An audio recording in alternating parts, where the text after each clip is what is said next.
Well, surprise, we are back. The Audible is on the air, presented by our good friends at Aquafina. It's a rare Tuesday afternoon Audible, and it looks like this week we'll be on the air each and every day this week. Monday, Tuesday, we'll be on tomorrow. We'll catch a Thursday show in between and be back on Friday. I think all the times, Leon, should be 4:30, right? From here going forward? So we'll be on the rest of the week every day at 4:30 in the afternoon. So if you want to jump into the Audible or let your friends know about it, the little time change, go ahead and let them know. Let them know that we'll be on the air Thursday when normally we aren't. Joining me, the former Dolphin fullback Lousaka Polite, and Louis, great to be back in the playoffs. You played for the Dolphins in '08, the last time they played in the playoffs, played the Baltimore Ravens, and just talk a little bit about what was your experience like getting in the playoffs and having that opportunity.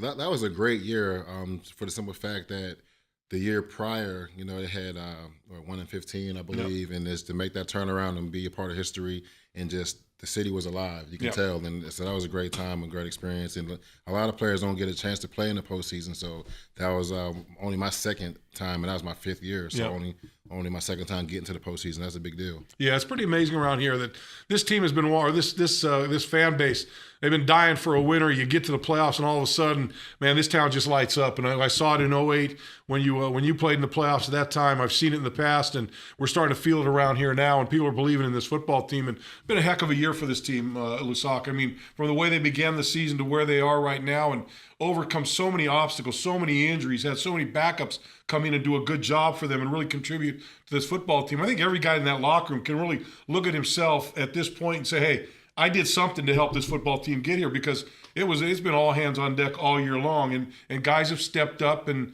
got the job done. Without a doubt. And you and I both know as former players that that's what's called of you. I mean, that's what's expected of you at this level, so a guy goes down, the next man is up. And then, with limited roster space, that has to happen that way. Yeah, no doubt. Hey, you're watching the Audible, as I said, presented by Aquafina. If you're watching us on Periscope. You can send your questions in via Twitter, just hashtag the Audible. You can see us on a rebroadcast beginning tomorrow on the Miami Dolphins Facebook page. Leon, are we doing that now?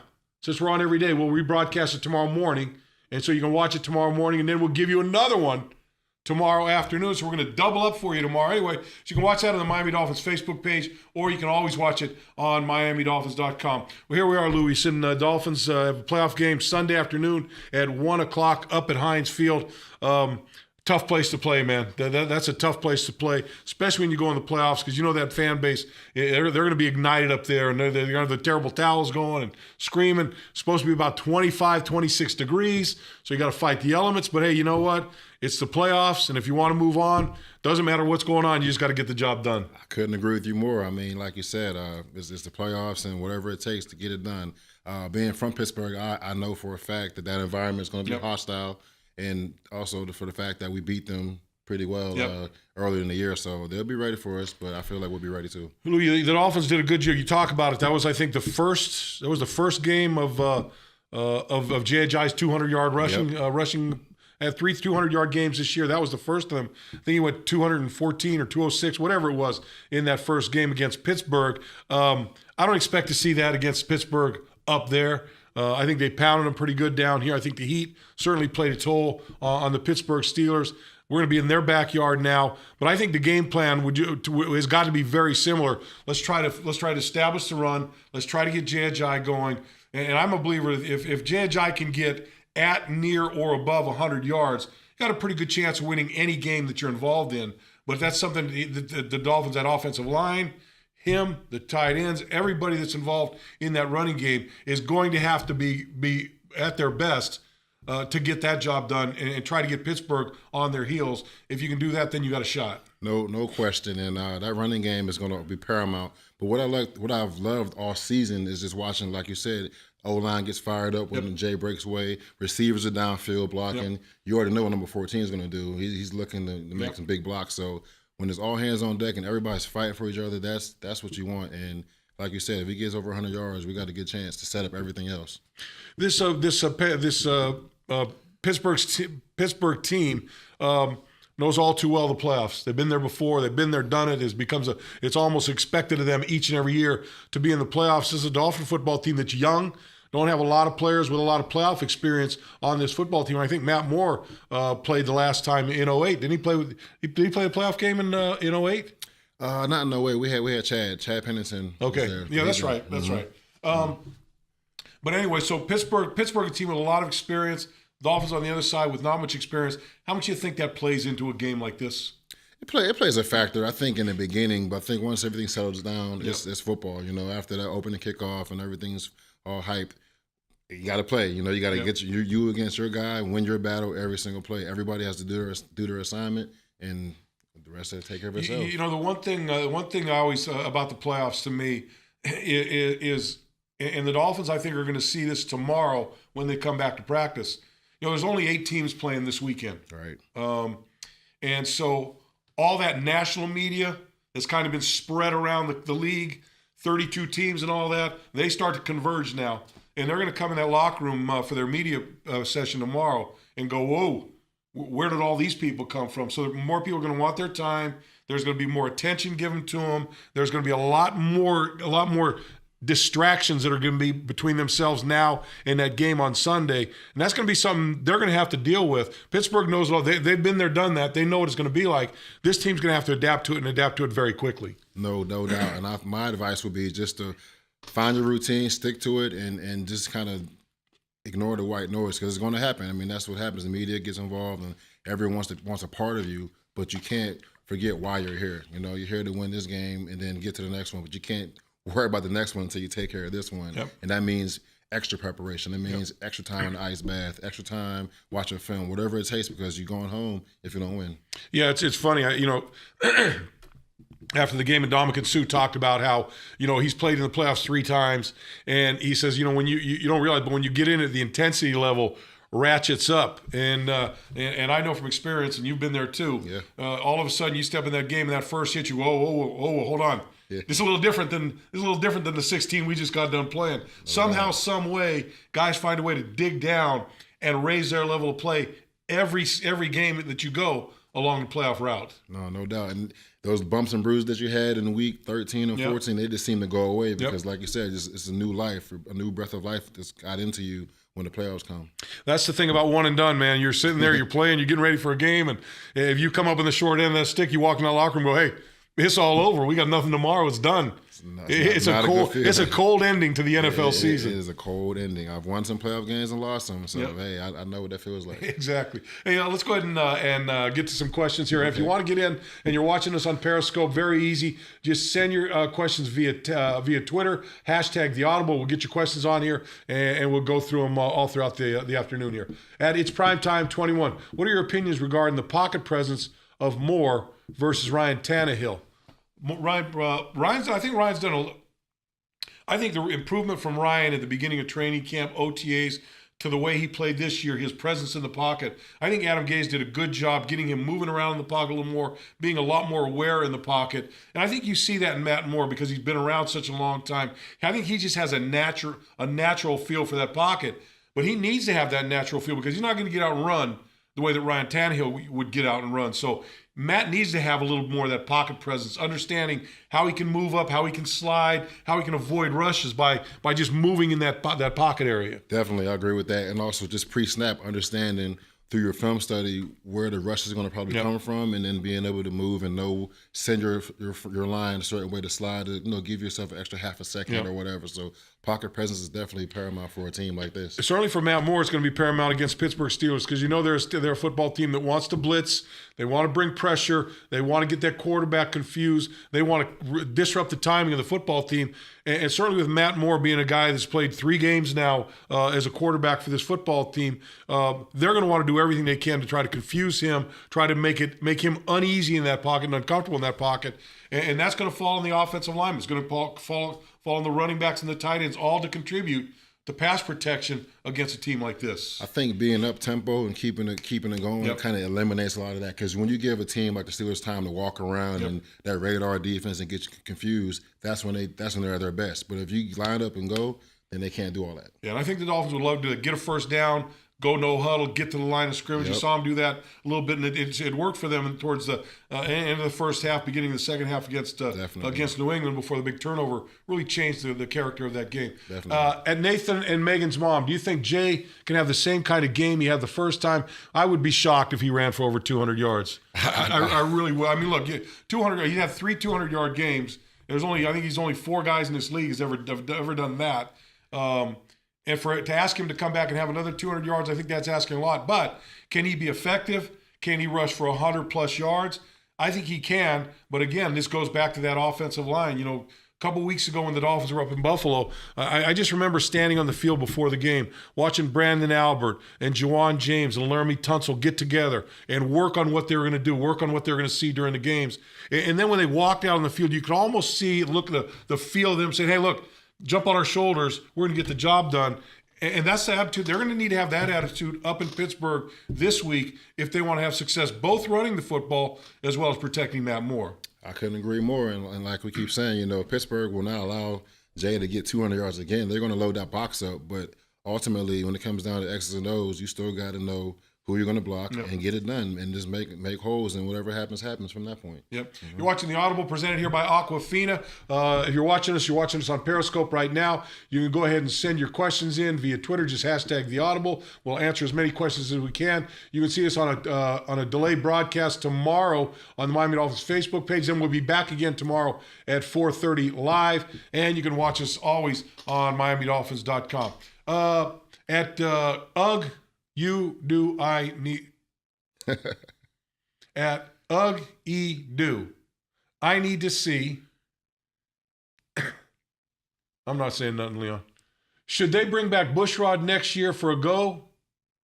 Should they bring Bushrod back next year or go for a long-term solution in free? Look, I got no problem with Jamon Bushrod. I think Jamon, you know, there was a lot of concern about Bushrod and Tunsil playing those guard positions, both of them out of position. And Bushrod, I think, not used to that side. I think he switched over from left side to the right side. But the one thing I know about those two guys, and one thing you've seen all year long about those guys, they're football players. You put them somewhere on that line, they're going to figure out a way to get the job done. I think they've both done the job well. I think Bushrod's done a good job. I think Tunsil's done a great job over what he's done. So I would love to see Jamon Bushrod back. I think he's a guy that's kind of a quiet leader on this football team, guy that guys go to in the locker room and really trust as a guy, and I like his attitude out there. So I'd be very happy to see Jamon Bushrod back. I agree. I mean, once they got on the rhythm together, I mean, you see what's going on, and being a professional, you got to be able to adjust. I mean, prime example was a few years ago, Mr. Pouncey, he moved from center to guard and got it done. So I like the way these guys are cohesive, and I would like to keep it that way. Yep, I'd like to get this line just the way it is back next year. You know, get Pouncey back, get him healthy, and then go back into the games with this line we got right now. I'd be pretty happy with that group. Brandon Albert's done a great job. Tunsil's done a great job. Obviously, when you look at Pouncey, while he had a chance to play, he's done a good job. Urbick's done a pretty good job when he's taken over for him, and talking about Bushrod and Juwan James. So, yeah, I'd like to see those guys all back and certainly see Pouncey healthy. Would go a long way, no doubt about that. At Guillermo 639, if the Dolphins beat the Steelers, then we go against the Patriots. What are your thoughts on our chances? Well, I think that's looking ahead a little bit too far here, but I know this. Look, New England, you know, and I said this in the post-game show after the game.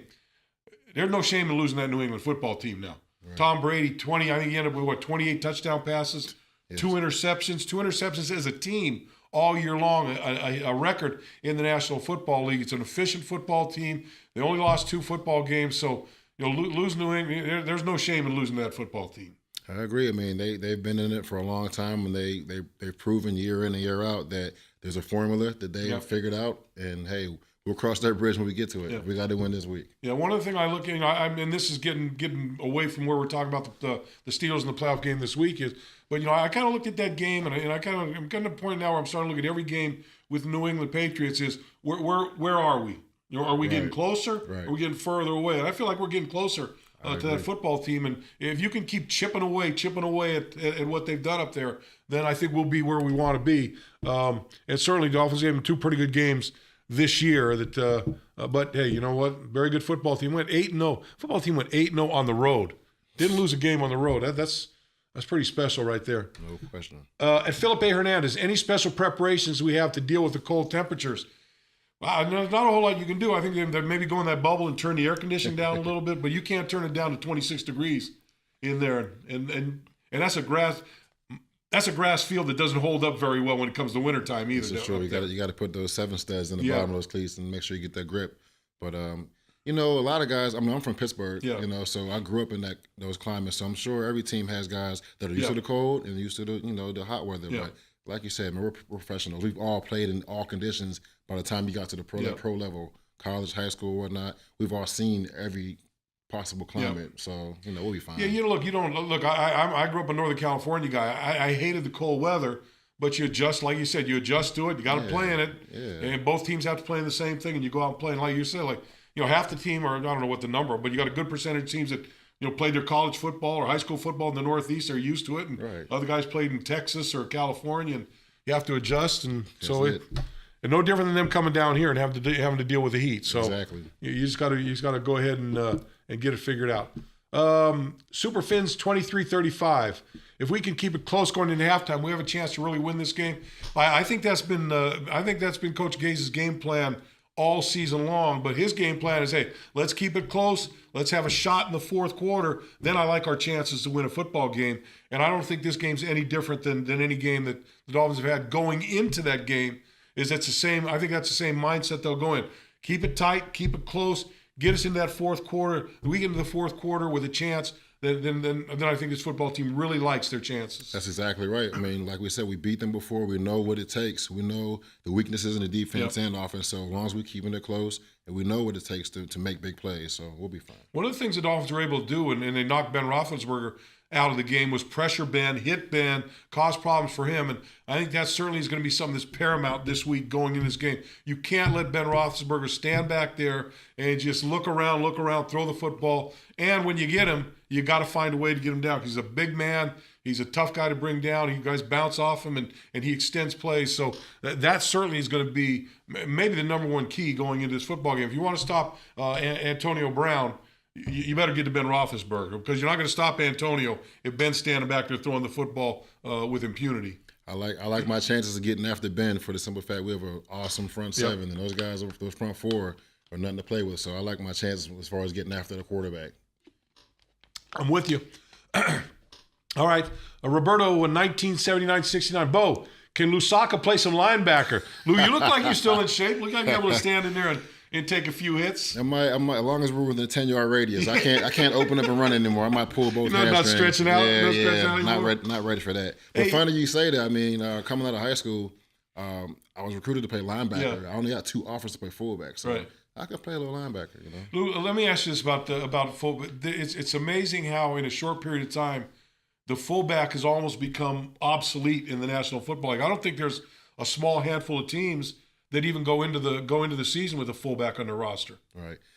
I feel like it'll be back. I mean, I think ultimately it's cyclical. It's everything comes and goes. It comes and goes, and I was just happy to be a part of it when there was a need for it. You know what I mean? Because like you said, it comes and goes. Now everyone's going spread and throwing a tight end back there. Yeah. And I have no problem with the game evolving. Yeah. But I still feel there's a need for a lead blocker. Yeah. Like a true lead blocker that wants to do it. Well, you watch the teams that do have fullbacks, and a good fullback makes a big difference in an offense, especially if you want to pound the ball, run it, especially in short yardage situations, all those types of things. And look, every time you gave the ball in short yardage, you were able to get the yards you needed. So. Yeah, I just, it's funny how you watch the game and it goes, one time the AFC was all 3-4 and the NFC was all 4-3, and then it switched, and it's gone back and forth, and offense is doing the same thing. So I'm with you. I think that at some point someone's going to say, hey, let's go back to running the fullback, and then next thing you know, every team's going to have one somewhere along the line there. Yep. El Chapo Jr., one of my favorite guys coming in here. Okay. What advice does Lousaka have for the players going into their first playoff game? It's a good question there. Like I said earlier, I feel like, you got to go back to the basics. Whatever your routine is, pay close attention to that, and do the extra. Like, you have nothing else to do. This is your job. Yeah. So I would say, extra film, like I said, take care of your body, because if you don't win, you go home. So what's more important than getting this next win? Yeah. You got to ask yourself that as a player. So just extra preparation. And you look at the opportunity. The one thing you learn about playing the playoffs is the opportunity. You win one game and say, hey, you know what? Geez, we're not that far away from from getting to the big game. That's why teams fight so hard to get that home field advantage and to get that bye that first week. You get the bye, you win one game, boom, you're right in the AFC Championship game, and you're one step away from a Super Bowl. So you never know what's going to happen. But I know this, like you said, you better be focused. You better have a laser-like focus on what you're doing, everything, every snap, every play, every time you watch films, every time you step in the practice field.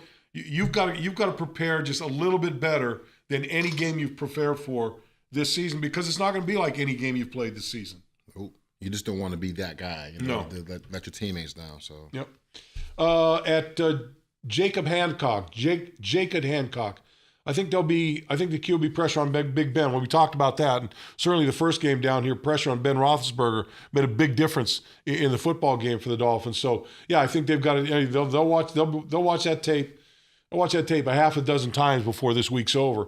See what they did that worked. See what they did that didn't work. And they'll go ahead, and because Pittsburgh's not going to change what they do. They're going to do the same thing that they do every single week. You know what they're going to do. You know what you need to prepare for to stop them, and they're not going to change.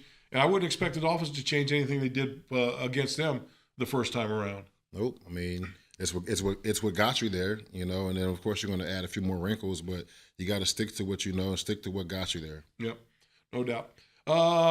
At Wiggy Wacheo. You really believe in some of these names? I'm just getting blown away every time you read a name. I'm looking to see, is that really his name? I wonder if I looked that guy up on Twitter, if that would be his name. It would, Leon, right? That's it. Wow. I guess I shouldn't call it. I should call it a Twitter handle, right, Leon? Is that what it is? A Twitter handle? That's the proper term. I've got to learn the lexicon for being a Twitter participant. At Wiggy Wacheo, D-line needs to get their hands up to block passes. Well, I would say against that. I think going into the New England game, because you knew that Tom Brady's going to get the ball out there quick. It's 1,000, 1,002. If you're not there, get your hands up and get the job done. I don't know that's the case against Ben Roethlisberger. First of all, the guy's 6'6". He's tall enough to throw the ball, and we get some ball. He throws that ball up here. So blocking passes against Ben Roethlisberger, I don't think it'll be too easy. I don't think so either. I think it's more important to get after him. Yes. And he's an improvisational type of guy, so he's going to be pump fake and he's going to do whatever it takes. So I'd rather them keep getting closer to him instead of stopping and trying to get back. He's not a guy that's going to get the ball out quick. Right. He wants to go through his progression. Right. He wants to see his guys, and he wants the ability to throw the ball deep downfield. You can't do that on a two-step drop. So he's going to be back there. I'm with you. Don't slow down your pass rush. Just try to converge on him. Let him deal with that. And if you don't block passes, I don't see that being a part of the ball game. Another Twitter question: we need to get younger at defensive end. What are we going to do with Deion Jordan? Man, Deion Jordan is. We get more questions about Deion Jordan on this show. To be honest with you, I don't think Deion Jordan ever suits up and plays on this football team anymore. I just don't see it. I don't either, honestly. I think he's missed 2 full years now, 2 full years and a half of another, and now he's going to go into another offseason. So that's almost 3 years, 3.5 years, almost 3 full years you haven't played football. I don't know how you come back from that, to be honest with you. I mean, I'll say this level, you know that it's a blessing, it's a great opportunity, and it's a business. Yep. And they keep moving. They keep moving forward. Every year there's going to be a new crop of guys. They're not waiting for you. They're not waiting for you. Yep. The parade will pass you by. So I don't know the situation. I won't speak too much on it, but it'll be tough. And when I look at him, he just when he came in, he was lean and mean. Mm-hmm. And he just now looks a little I don't know that, I don't know. We'll see. I just don't see it. And I've had the same answer every time someone's asked. I just don't see it. At Benjamin J. Fall, what do you think Coach Gaze is saying to the locker room before the Steeler game? I don't know if he's a rah-rah guy before the game, but I think he works these guys all week long. Look, this guy's been, Coach Gaze, he's been in a lot of playoff games. He's seen these guys before. He knows what to expect. And I think his experience, he can impart some of that experience on a young football team that really doesn't have a lot of playoff experience about getting ready, about being ready to go when the ball's kicked off, and trying to take their distractions and put them aside and get them away from you. I think he can deliver that message. The question is, do these guys buy into the message? They bought into everything else he's given to them this year. But, this is one of those things you can't I know. No, because you don't know until you walk out there on the field. Exactly. I can't see them not buying into everything else he's saying because, like you said, he's everything he's said has come to fruition. They bought into it. They're being successful. They're seeing success, and why wouldn't you? You don't know. You haven't been in the playoff game. He has. So he has. I feel like every day he's been able to probably drop a few gems on them, give them something to think about when they lay down, and they'll be ready. They'll be ready. I'm not concerned with that. Look, that's one thing about this team, Lousaka, and you've seen all the games. I can't think of a game where they didn't play with a maximum effort. Exactly. This isn't a football team that shows up on a game and goes, geez, these guys they're sleepwalking out there. Right. Now, they've had games where they haven't played well. Right. They've had games where you say, geez, man, got to get something going here, but not for lack of effort. And I don't think there's been a lack of effort on this football team at any point in this season. I certainly don't expect there to be that this week. I agree. At Scooby Fins Up, at this point, what does Coach Gase have to do to secure his Coach of the Year award?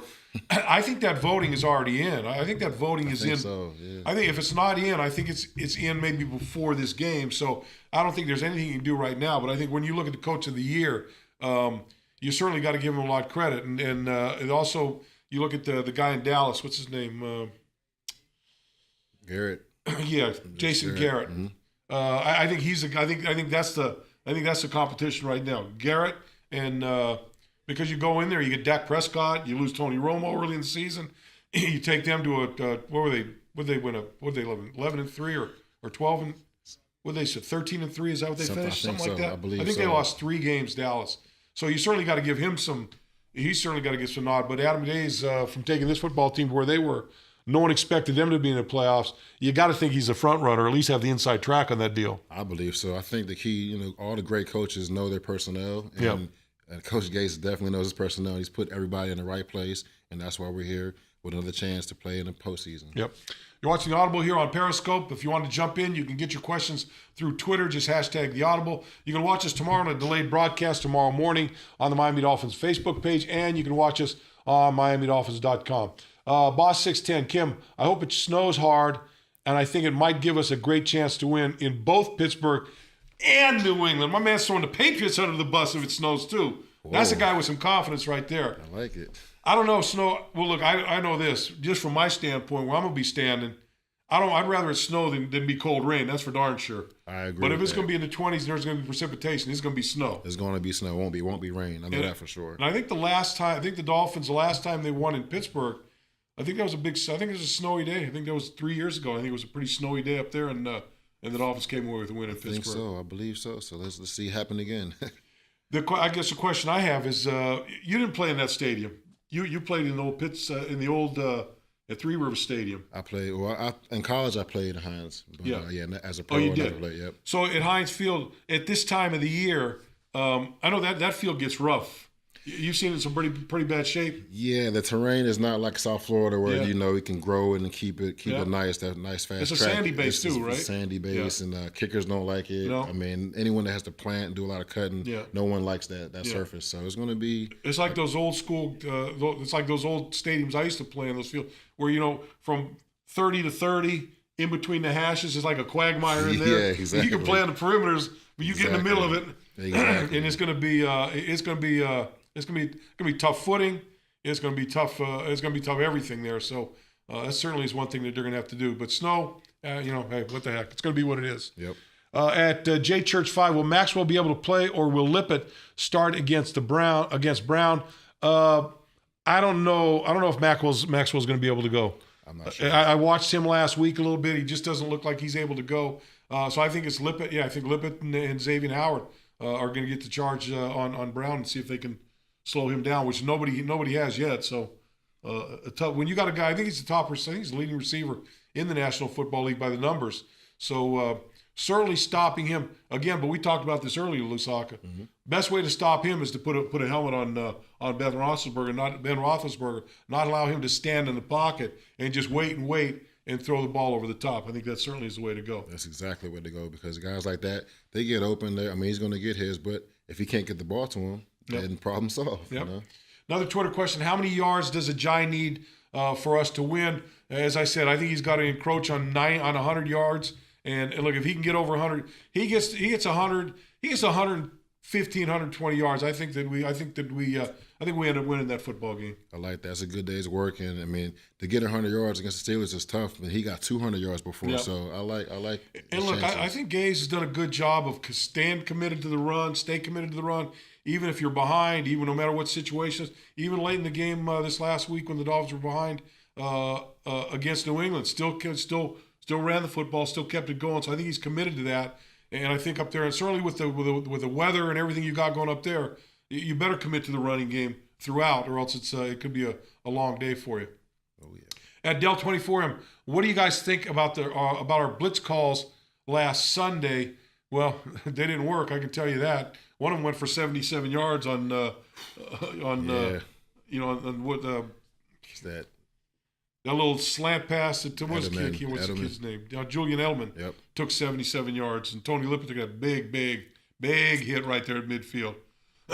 Those are tough hits when everyone in the stadium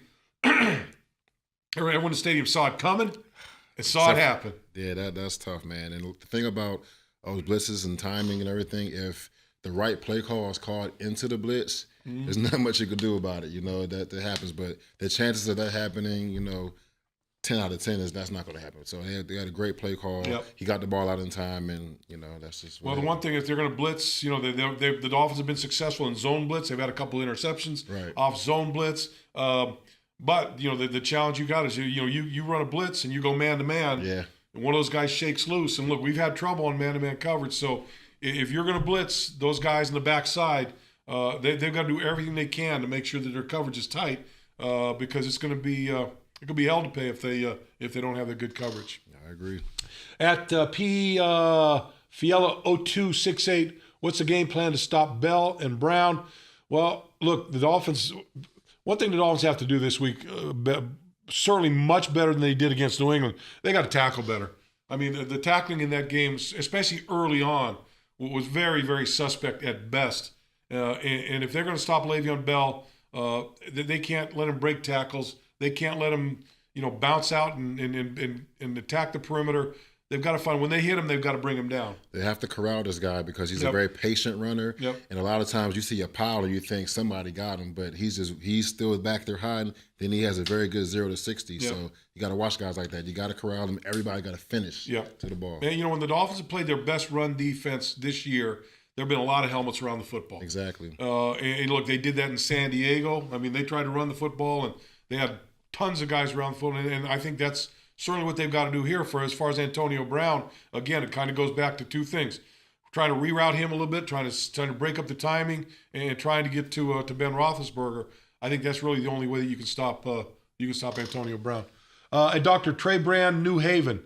Does the fact that the Dolphins are considered the biggest underdogs become a motivation to the players? I think that gives you a little chip on the shoulder. I don't think guys ever look at the spread and look at it as a spread. Right. But you look at it and go, oh, geez, they think they're going to beat us by 8.5 points. And that pisses me off a little bit. And so I think it's a little bit of a factor. I think it puts a chip on their shoulder and gives them a little something extra to play for. I don't think there's any question about that.